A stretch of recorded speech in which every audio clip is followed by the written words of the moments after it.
नमस्कार, हम अभी कुरैनी गांव में हैं। आप मेरे पीछे देख रहे होंगे युवा आवाज़ कुरैनी विकास समिति। ये युवाओं की यहाँ की एक संस्था है जो कि पिछले काफ़ी दिनों से, जब से ये रमज़ान का महीना चल रहा है तब से हर दिन रोज़ेदारों के लिए शाम की इफ्तार का इंतज़ाम किया जाता है। आप देख रहे होंगे मेरे पीछे काफ़ी लंबी लाइन है। अभी हमारे साथ इन युवाओं की टीम के, अगर टीम लीडर कहूँ तो गलत नहीं होगा, भाईजान हमारे साथ जुड़े हुए हैं।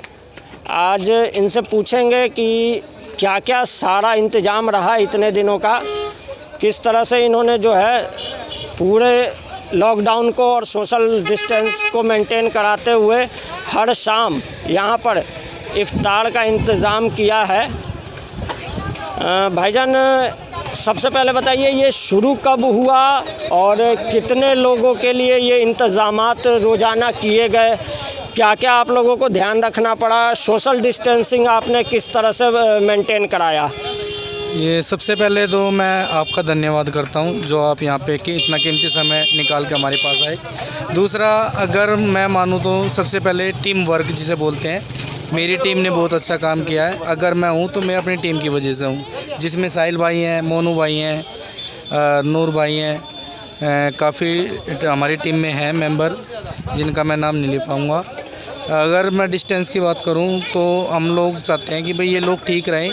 अगर ये लोग ठीक रहेंगे तो हम ही लोग ठीक रहेंगे। इसके लिए हमने डिस्टेंसिंग का एक प्लान बनाया। सभी लोगों ने बैठ के इसमें वर्क किया, काम किया। और हम जब से लॉकडाउन स्टार्ट हुआ था, जब से ही हमने इस बारे में सोचा था, तो इसमें हम सबका सहयोग रहा है। कमल भाई का भी बहुत ज़्यादा सहयोग रहा है, साहिल भाई का भी बहुत ज़्यादा सहयोग रहा है, क्यों ये एजुकेशन डिपार्टमेंट से हैं। मोनू भाई हैं हमारे, यामीन भाई जिसे बोलते हैं, ये ठेकेदार भाई हैं। तो इन लोगों का सहयोग रहा है। अगर ये सहयोग नहीं करते तो मैं भी कुछ नहीं कर पाता।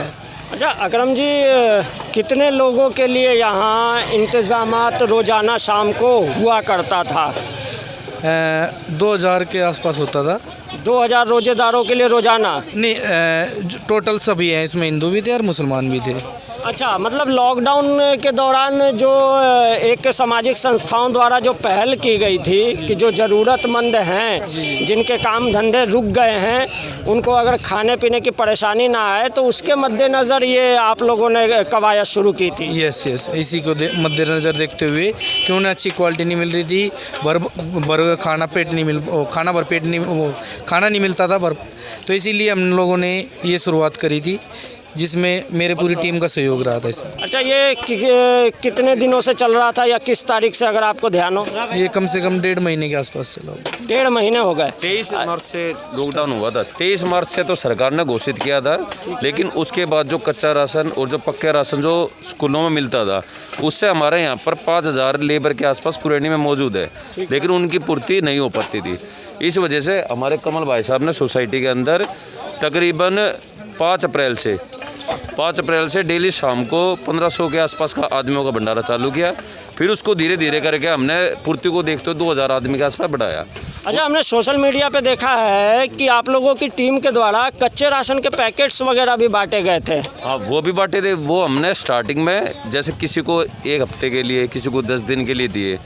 फिर हमें लगा कि कच्चे राशन के बजाय हमें जो पका हुआ खाना है, किसी के पास गैस मिलने में दिक्कत होती है, बनाने में दिक्कत होती है, सिंगल, इस वजह से हमने बना हुआ खाने पर ज़्यादा तवज्जो दिया।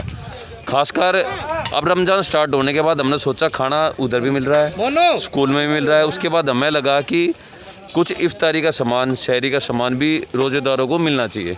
उसके लिए हमने पूरे गांव में सर्वे किया, हमारी टीम ने, कि जितने भी ज़रूरतमंद लेबर है 5000 में से हमने तकरीबन 1500 से ज़्यादा आदमियों को हमने टोकन दिए, पर्ची दी। उनको अपना खजूर, केले या बिस्किट या फ्रूटी, हमसे जो भी हो सका हमने दिया। जिसको जरूरत थी, राशन कार्ड था या नहीं था, उनके फॉर्म भी भरवाए हैं अकरम भाई ने या हमारी टीम ने पूरे ने, कि जिसको कच्चा राशन है या नहीं है उसकी हेल्प की है सर्वे करके। जो भी हमें ठीक लगा है उसके बाद मोनू भाई बताएंगे। अच्छा, ज़रूरतमंदों को आप लोगों ने चिन्हित किया, उसके बाद उन लोगों तक ज़रूरत का सामान भी पहुंचाया। एक यामीन भाई, एक बात जानना चाहूँगा कि इतने बड़े काम को करने के लिए बेसिक जो चीज़ होती है वो होती है फंडिंग। फंडिंग ये फंडिंग जो है ये आप युवाओं ने अपने पॉकेट मनी से खुद ही किया या इसमें किसी का सहयोग भी था? इसके फंडिंग के बारे में और बताना चाहूँगा मैं। हमारी जितनी टीम है, हमने कभी भी किसी भी टीम को या अपने किसी भी सदस्य को या बाहर के किसी पे भी कोई भी 1% भी प्रेशर नहीं दिया फंडिंग के लिए। जिसकी जैसी श्रद्धा है या जैसी उनके पास बजट है या नहीं है, हमने बोला जिसके पास भी 100 रुपये हो वो भी हमारे लिए बहुत बड़ी बात है। 100 रुपये हो या फिर सिर्फ हमारे साथ अगर कोई फंडिंग नहीं है, हमारे साथ खड़ा भी है ना, तो वो भी हमारे लिए सहयोग से कम नहीं है। मैं अकरम भाई आप बताइए, आप ज़्यादा बेहतर बताएंगे कि जो ये फंडिंग वाली बात है, इतने बड़े आयोजन को लगातार चलाने के लिए पैसे की तो ज़रूरत होती है। आप लोगों ने खुद ये किया या बाहर से भी समाज सेवी संस्थाओं से, समाज सेवियों से, नेताओं से किसी से सहयोग मिला? कैसे ये संभव रहा? 1.5 महीने तक ये सब कैसे चलवाया? ये सब हमने अपना आप ही किया, हमारी पूरी टीम ने किया है, कमल भाई ने किया है। हमने किसी से कोई पैसा नहीं लिया है। जो भी किया है हमारी पूरी टीम ने किया है और किसी का कोई सरकारी कोई सहयोग नहीं है, नहीं किसी कोई NGO का, किसी का कोई मतलब इसमें कोई सहयोग नहीं है। अच्छा चलिए, अभी ईद आने वाली है, रविवार को है शायद, उसकी आपको बहुत बहुत बधाई आप सभी को। अच्छा, यहाँ आसपास की फैक्ट्रियों में क्या खुलने के बाद मज़दूर वापस काम पे जाना शुरू हो गए हैं? कुछ आप लोगों को आइडिया है? जी कुछ हुए हैं, बाकी 50% लोग गांव जा चुके हैं। अच्छा, गांव जा चुके हैं।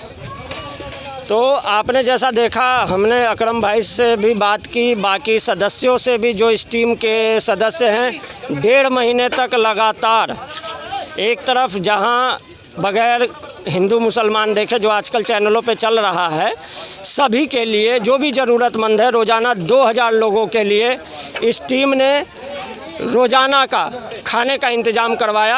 आप सभी लोग बधाई के पात्र हैं। सभी के लिए खाने का इंतज़ाम था, शुद्धता का ध्यान रखा गया, हर तरह से खाने को टेस्ट करते थे पहले ये लोग खुद, उसके बाद ही लोगों को खाने के लिए वो खाना मुहैया कराया जाता था। उसके बाद रोज़ाना शाम को, जब से माह रमज़ान लगा तब से रोज़ाना शाम को इफ्तार का या सहरी का कुछ न कुछ सामान का इंतज़ाम इन लिए लोग करते रहे। और इन लोगों की भावना को सलूट करना चाहिए, सरकारों को, नेताओं को देखना चाहिए कि जब कोरोना की महामारी रही अपने पीक पे, तब भी ये सभी आम पब्लिक के लिए एक मानवता के नाते अपने घरों से निकले, लोगों तक गए, उन्हें चिन्हित किया, उनकी परेशानियां जानी, उनको कूपन बांटे। बड़ी सारी मेहनत करनी पड़ती होगी इसके लिए। ये सभी लोग बहुत बहुत धन्यवाद के पात्र हैं। हम चाहेंगे कि आपकी टीम इसी तरह से लोगों की सेवा करती रहे, ताकि समाज का जो तबका वंचित है, जो ज़रूरतमंद है, वो अपने आप को अकेला ना महसूस करे। कैमरामैन कृष्णा के साथ मैं अमित लाल, ग्लैम डस्ट न्यूज़ के लिए गांव कुरैनी नरेला से। धन्यवाद।